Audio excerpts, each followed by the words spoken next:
हाय दोस्तों, शनिदेव की कथा पूरी सुनना जभी समझ में आएगी। बहुत अच्छी कहानी है। एक बार सुनकर देखना, सब इसका सार पता चल जाएगा कि शनिदेव क्या कर सकते हैं और क्या नहीं। दर्शकों बंधुओं, आज की कहानी बड़ी ही महत्वपूर्ण और रोचक है। आप इस वीडियो को जरूर देखना। कहते हैं कि स्वर्गलोक में एक बार माता लक्ष्मी और शनिदेव बहस कर रहे थे। लक्ष्मी जी बोली, मैं बड़ी हूँ, और शनिदेव बोले, मैं बड़ा हूँ। दोनों के बीच यही वार्तालाप होने लगे। जब निर्णय नहीं हो पाया कि दोनों में श्रेष्ठ कौन है, तो उन्होंने धरती लोक पर किसी ईमानदार राजा से अपना फैसला कराने का निश्चय किया। उन दोनों धरती पर प्रयागराज में एक श्री वत्स नाम के राजा रहते थे। वे अपने न्याय के लिए दूर दूर तक प्रसिद्ध थे। शनिदेव और माता लक्ष्मी राजा श्री वत्स के पास पहुंचे और झगड़े की बजाय बताई कि हम दोनों में सिद्ध नहीं हो पा रहा है कि कौन बड़ा है और कौन छोटा है, कौन श्रेष्ठ है।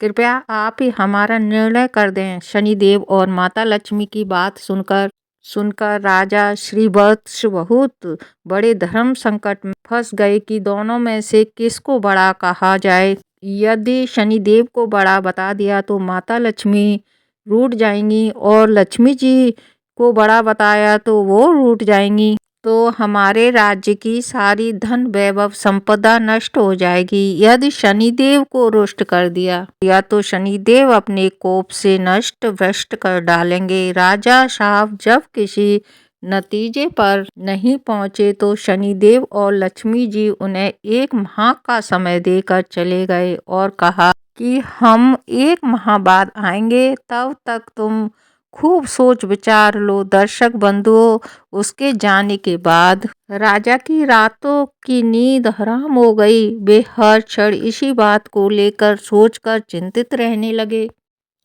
रहने लगे कि एक माह के बाद जब शनि देव और माता लक्ष्मी आएंगे तो वो किसे श्रेष्ठ बताएंगे, क्या निर्णय देंगे। इनके सामने परिस्थिति बहुत ही विकट थी। वे जानते थे कि एक को बड़ा बताएंगे तो दूसरा नाराज हो जाएगा और उन पर, उनके राज्य पर बहुत बड़ा संकट आ जाएगा।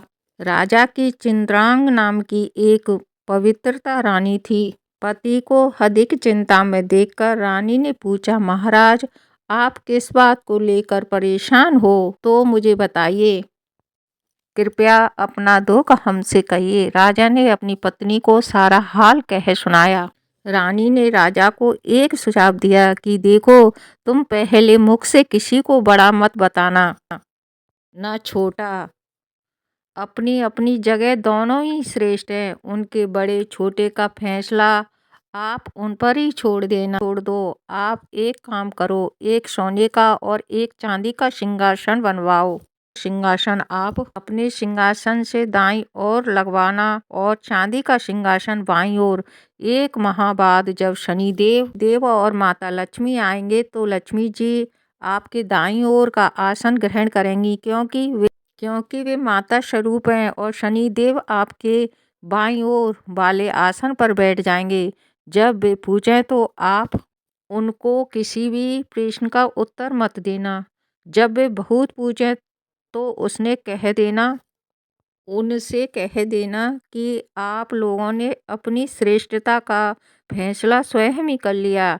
मैं क्या जवाब दूं। रानी चित्रांग की बात राजा को सही जज। दर्शक बंधुओं, इधर एक महीने के बाद जब शनिदेव और रानी राजा के महल में पधारे तो माता लक्ष्मी तो सोने के सिंहासन पर विराजमान हो गईं और शनिदेव चांदी के पर सिंहासन पर। जब उन्होंने अपने श्रेष्ठ होने को लेकर राजा से निर्णय मांगा तो राजा ने कहा कि तुम दोनों ने स्वयं ही अपने बड़े छोटे होने का फैसला कर लिया है। इसमें मैं क्या फैसला दूं, इसमें मैं क्या कर सकता हूँ। दर्शक बंधुओं, यह सुनकर भगवान शनिदेव खिन्न होकर चले गए। माता लक्ष्मी ने राजा से कहा कि पुत्र शनिदेव तुमसे रुष्ट हो गए और उनके कोप के कारण तुम पर बड़ा संकट आ सकता है, परंतु तुम चिंता न करो, मैं तुम्हारे साथ हूँ। शनिदेव ने राजा पर ऐसा कोप बरसाया कि उनके राज्य में भयंकर अकाल पड़ गया। लोग भूखे मरने लगे। भूखे मरने से अपने राज्य की ऐसी दशा नहीं देखी गई। राजा से ऐसी दशा नहीं देखी गई। वर्ष के बाद उन्होंने अपने राज्य को छोड़ने का फैसला किया। अब वे अपनी पत्नी चिंत्रान के साथ लेकर घर से निकल पड़े। एक एक पोटली में उन्होंने हीरे जवाहरात कुछ जेवर आभूषण बांध लिए। सोचा जहाँ रहेंगे वहाँ काम आ जाए। पत्ती में यह बहुत काम आएंगे। इन्हें बेचकर हम अपना गुजारा कर लेंगे। राजा रानी घर से निकले ही थे कि उसी समय भयंकर आंधी तूफान आ गया। चारों तरफ अंधकार छा गया। अंधकार छा गया। वे उस अंधेरे के कारण रास्ता भटक गए। समझ में नहीं आ रहा था कि कहाँ जाएं। तभी माता लक्ष्मी एक छोटी सी कन्या का रूप धरकर आती हैं और लैंटर्न लेकर उन्हें उजाला दिखाती हैं। लैंटर्न की सहायता से उन्हें एक नदी के किनारे पहुंचा देती हैं। नदी पर छोड़कर माता बोली, पार कैसे किया जाए। भी यह सोच ही रहे थे कि उसी समय शनिदेव एक नाविका के रूप में बनकर नाव में आ गए। नाव लेकर उसी किनारे पर जा पहुंचे जहां राजा रानी खड़ी थीं। राजा ने नाविका से नदी के उस पार जाने का आग्रह किया। नाविका ने कहा कि देखो भाई, हम तुम्हें उस पार पहुंचा तो देंगे, परंतु हमारी नाव बहुत कमजोर है। इसमें एक बार में एक ही बैठ सकती है। राजा ने कहा, चलो एक एक करके ही उतार दो। अब पहले तो नाविका रानी को उस पार पहुंचाया, फिर राजा को ले गया। तीसरी बार में उस नाविका में राजा की धन की पोटली रख ली, लेकिन वह नाविका तो स्वयं शनिदेव थे, इसलिए वह धन की पोटली लेकर नदी के बीचों बीच से ही गायब हो गए। अब तो उनके पास जो धन था वो भी नहीं रहा। भोजन का संकट खड़ा हो गया। बड़ा ही धीरवान था। राजा बड़ा ही धीरवान था। भगवान की इच्छा समझकर वे वहाँ से आगे चल दिए। चलते चलते वो एक गांव में पहुँच गए। उस गांव में लोग जंगल से लकड़ी काटकर उन्हें बेचते थे। राजा भी अपनी रानी के साथ उसी गांव में रहने लगा और लकड़ी बेचकर अपना गुजारा करने लगा। लक्ष्मी जी की कृपा से उसे जंगल में चंदन का भाग मिल गया। राजा ने चंदन की लकड़ियों को बेच बेच कर काफ़ी धन इकट्ठा कर लिया, पैसा कमा लिया। राजा का जीवन बड़े सुखपूर्वक निकल रहा था, बीतने लगा। राजा और रानी को सुख चैन में देखकर शनिदेव ने एक उपाय सोचा। और सौदागर था जो उस गांव से चंदन की लकड़ी भरकर दूसरे राज्यों में ले जाया करता था। आज उसका जहाज उस नदी के किनारे पर ही फंस गया था। उसने जहाज को चलाने का बहुत प्रयास किया, पर जहाज तस से मस नहीं हुआ। सौदागर के समझ में नहीं आ रहा था वो क्या करे। तभी शनिदेव एक ब्राह्मण का रूप बनाकर उस सौदागर के पास आए और बोले, सौदागर, तेरा जहाज तो चल जाएगा यदि कोई पवित्रता स्त्री तेरे जहाज में हाथ लगा दे। सौदागर ने वैसा ही किया। पूरे गांव की स्त्रियों को बुलाया, सबने जहाज को छुआ, पर जहाज फिर भी नहीं चला। किसी ने बताया कि गांव में अभी एक स्त्री बाकी रह गई है जो यहाँ नहीं आई है। सौदागर स्वयं चलकर उसके घर गया। वो स्त्री कोई और नहीं, रानी थी, चिंत्रांग थी। उसने जब रानी के पास नियंत्रण भेजा तो रानी ने कहा वहाँ जाने से इनकार कर दिया और कहा कि इस समय मेरे पति जंगल में हैं, जंगल में लकड़ी काटने गए हैं, मैं तुम्हारे जहाज के पास नहीं जा सकती। सौदागर के आदमी ने वापस जाकर उसकी सारी बात बता दी। सौदागर समझ गया कि यही औरत पतिव्रता है और यही उसके जहाज को निकाल सकती है। वह शाम को फिर उसके घर गया। उस समय श्री घर पर ही थे और इसलिए उसने नियंत्रण स्वीकार कर लिया। जब राजा और रानी से कहा कि वह जहाज छू दें जिससे कि वह निकल जाए, छू दें इसलिए वो चल सके। रानी ने अपने पति के कहने पर जहाज को छू लिया और जहाज हिलने लग गया। यह देखकर सौदागर के मन में पाप जागा कि क्यों ना मैं इसको अपने साथ ले चलूं। यह स्त्री बहुत सुंदर भी है और यदि कहीं जहाज फिर से फंस गया तो इससे छूकर इसे निकलवा लूंगा। यही सोचते ही उसने चिंतांग को अपने साथ खींच लिया और जहाज लेकर चल दिया। श्रीवत्स चिल्लाता रह गया, परंतु उस समय तक जहाज काफी दूर जा चुका था। रानी अत्यंत रूपवती थी। उसको देखकर सौदागर के मन में पाप आ गया। वह उसको अपनी पत्नी बनाने की इच्छा करने लगा। रानी ने सौदागर की छेड़छाड़ से तंग आकर सूर्य देवता से प्रार्थना की कि उसको अपनी सती की रक्षा करने के लिए कोड़ दे दे। उसकी प्रार्थना भगवान सूर्य ने सुन ली। उसी समय रानी के शरीर से कोढ़ फूट गया। वो एकदम से कुरूप रूप वाली हो गई। उसी के कुरूप शरीर को देखकर सौदागर उसके पास नहीं जाता था, पर वह हमेशा अपने साथ रखता था। इधर राजा रोते बिलखते नदी किनारे से चल पड़े। वह उसी उम्मीद में थे कि यदि जहाज उस तरफ से गुजरे तो वह अपनी पत्नी को छुड़ा ले। आखिर उसको जहाज का कहीं भी पता नहीं चला तो वह नदी किनारे आश्रम के साधुओं की सेवा करता था। उनकी गायों को चराता था और गायों के गोबर से उपले बनाता था। वो अपनी लक्ष्मी जी की कृपा से सोने के बन जाते। इस प्रकार कुछ ही दिनों में उसके पास ढेर सारी सोने की ईंटें हो गईं। एक दिन वही सौदागर जो राजा की पत्नी को ले गया था, उसका जहाज उसी नदी पर आया। राजा सागर को पहचान लिया।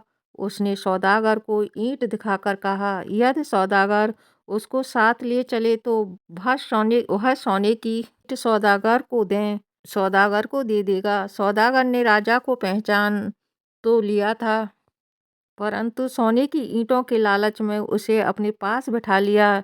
ईंटों को भी जहाज में भरवा लिया। जब जहाज चल पड़ा तो सौदागर ने राजा को नदी में फेंक दिया। राजा की चीख पुकार राजा की रानी ने सुन ली और उसने तुरंत एक तकिया जल में फेंक दिया। उस तकिया के सहारे से राजा एक पुल पर पहुंच गया, जहां आते जाते जहाजों से चुंगी ली जाती थी। राजा को वहां के लोगों ने निकाल लिया और इन लोगों ने राजा से पूछा कि वह कौन है और कहाँ से आया है। तो राजा ने कहा कि वह एक अत्यंत दुखी आदमी है। उसका सब कुछ लुट गया है, उसके पास कुछ भी नहीं बचा है। वहाँ के लोग उसको पकड़कर राजा के पास ले गए। राजा ने राजा से नौकरी मांगी। राजा ने श्रीवत्स को अपने यहाँ बगीचे में माली का काम दे दिया। दर्शकों बंधुओं, राजा की एक पुत्री थी। उसके लिए नित्य फूलों का सुंदर गजरा एक मालिन लाती थी। एक दिन राजकुमारी ने मालिन से पूछा कि आजकल गजरे कौन बनाता है? वो बहुत सुंदर गजरे बनाता है। मालिन ने राजकुमारी को बताया कि एक नौकर नया आया है जो बड़े ही सुंदर गजरे बनाता है। राजकुमारी ने उस नौकर को देखने की इच्छा जताई। जब उसने राजा को देखा तो वह उस पर मोहित हो गई और राजा से ही ब्याह करने की जिद ठान ली। राजा ने बहुत मना किया, परंतु जब राजकुमारी नहीं मानी तो उन्होंने लाचार होकर दोनों का विवाह कर दिया और जंगल में एक मकान दे दिया। धीरे धीरे समय बीतता चला गया। कुछ दिन बीते तो राजा श्रीवत्स ने राजकुमारी से कहा कि ऐसे बेकार बैठे रहकर मेरा मन नहीं लगता है। तुम अपने पिता से कहो कि मेरे को जहाज़ों की चुंगी का ठेका दे दें। राजकुमारी ने अपने पिता से यह प्रस्ताव रखा तो राजा ने भी कहा, ठीक है। अब तो श्रीवत्स अपने आने वाले जहाज़ों से चुंगी लेता था। इसी प्रकार जब 7 वर्ष बीत गए, शनिदेव का प्रभाव खत्म होने को आया। एक दिन सौदागर का जहाज वहीं से निकलता तो श्रीवत्स ने उस जहाज को रोक कर और उसे आगे जाने से रोक दिया। सौदागर को यह देखकर बड़ा क्रोध आया।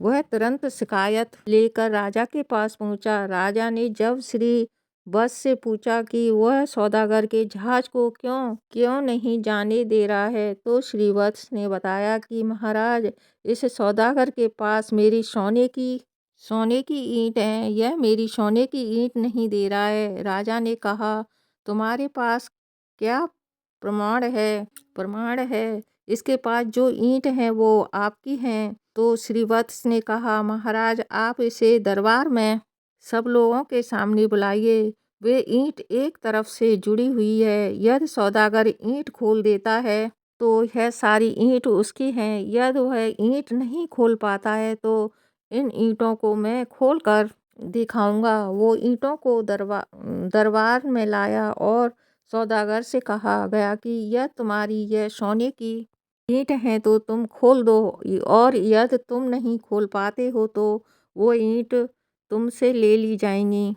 दर्शक बंधु, सौदागर शाम तक उन ईंटों को खोलने का प्रयास करता रहा, परंतु उसमें से एक भी ईंट नहीं खुली। अतः वह सब जब शाम हो गई तो राजा ने दामाद श्रीवत्स की बारी आई और उन्होंने चंद क्षणों में ही उन ईंटों को खोल दिया। जब राजा ने पूछा कि वह कौन है, तो श्रीवत्स ने पूरी कहानी बताई कि महाराज, मैं और मेरी पत्नी चिंतांग को इस सौदागर ने छीन लिया है। कृपया मुझे मेरी रानी दिलवा दीजिए। दर्शकों बंधुओं, राजा ने सौदागर से कहकर तुरंत चिंतांग को ही पालकी में बुलवाया और सौदागर को पकड़कर कड़ी से कड़ी सजा दी। चिंतांग पुनः सूर्य भगवान से प्रार्थना की, वे मेरे रूप को फिर से पहले वाला लौटा दें। दर्शक बंधुओं, भगवान सूर्य देवता की कृपा से रानी फिर से सुंदर हो गई। राजा ने आदर पूर्वक श्री वत्स को खूब सारा धन देकर विदा कर दिया। साथ में अपनी बेटी को भी विदा कर दिया। चिंतांग को भी अपनी बेटी मान लिया और खूब धन दौलत देकर राजा को प्रेम पूर्वक विदा कर दिया। राजा अपने राज्य में लौट आया और फिर से राज सिंहासन पर सवार हुआ। एक दिन शनिदेव ने प्रकट होकर के राजा श्रीव से कहा, राजन, हम दोनों की स्पर्धा तो एक बहाना था। हम आपके सत्य की परीक्षा ले रहे थे। अब मैं तुम्हें बता रहा हूँ कि कौन से लोग नाश को प्राप्त नहीं होते। नंबर 1, विपत्ति में भी जो सत्य को ना त्यागे उसका कभी नाश नहीं होता, अपितु देवता लोग भी उनकी सहायता करते हैं।